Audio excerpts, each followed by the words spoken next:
friends Rudy, Lisa, Yoko, and I had planned to hike Mount Lawu this weekend.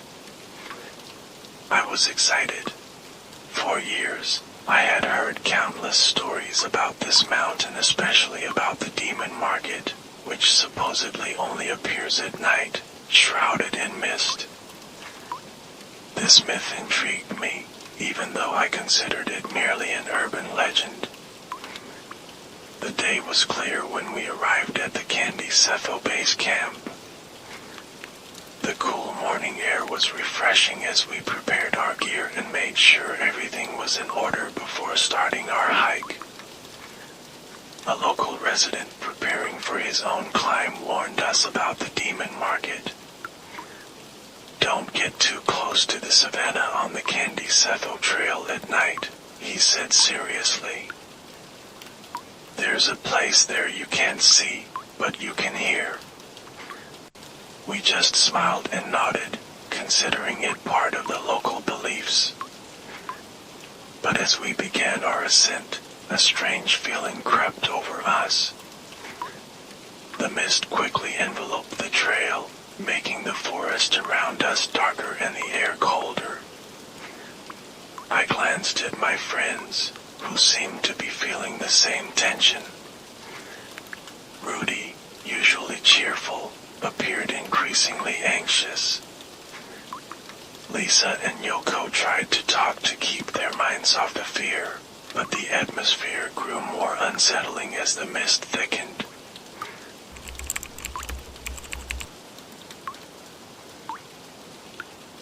As night fell, we decided to rest in a savanna we had found along the trail. The place seemed deserted and unlike what we had imagined. The mist thickened even further, and the temperature dropped drastically. We set up our tent and lit a campfire to keep warm. A while later, as we sat around the fire, Rudy suddenly whispered, "Do you hear that?" I heard a faint sound, a low hum of market chatter. It seemed to come from the thickening mist. The sounds were growing clearer, like a bustling marketplace, with voices negotiating and bargaining. It was becoming increasingly apparent that there was something alive happening just beyond the mist. Lisa looked startled. "This can't be right. There's no one else around here."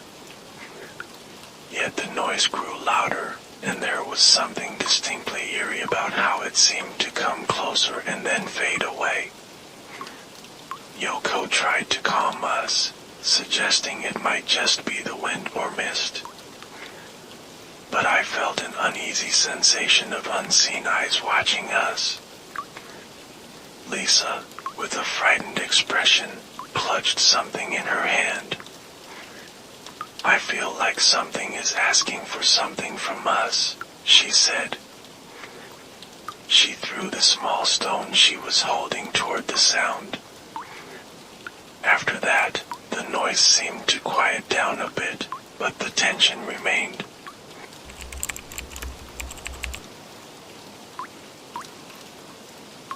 After our rest, we decided to continue hiking.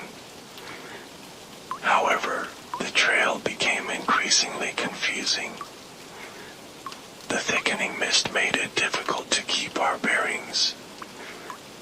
We had to stop several times to ensure we were on the right path. In the midst of our journey, we came across an area with unusually arranged large boulders. The rocks were placed haphazardly and had strange shapes. Lisa, the last to notice, whispered, "This is strange. These rocks don't seem right." We all stopped to examine the boulders. Among the mist, we saw a faint moving light around the rocks. It resembled small, flickering lanterns, as if something was moving around us. The market sounds returned, louder than before. We could hear bargaining and footsteps. Yoko, usually unflappable, started to panic.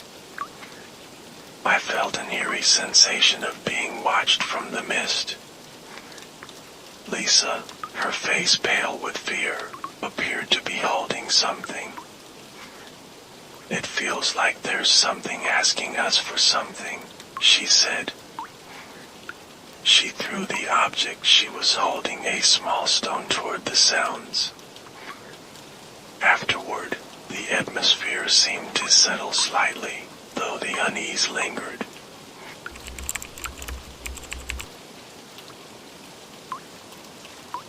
As we continued our hike, each step felt heavier, and the market sounds faded.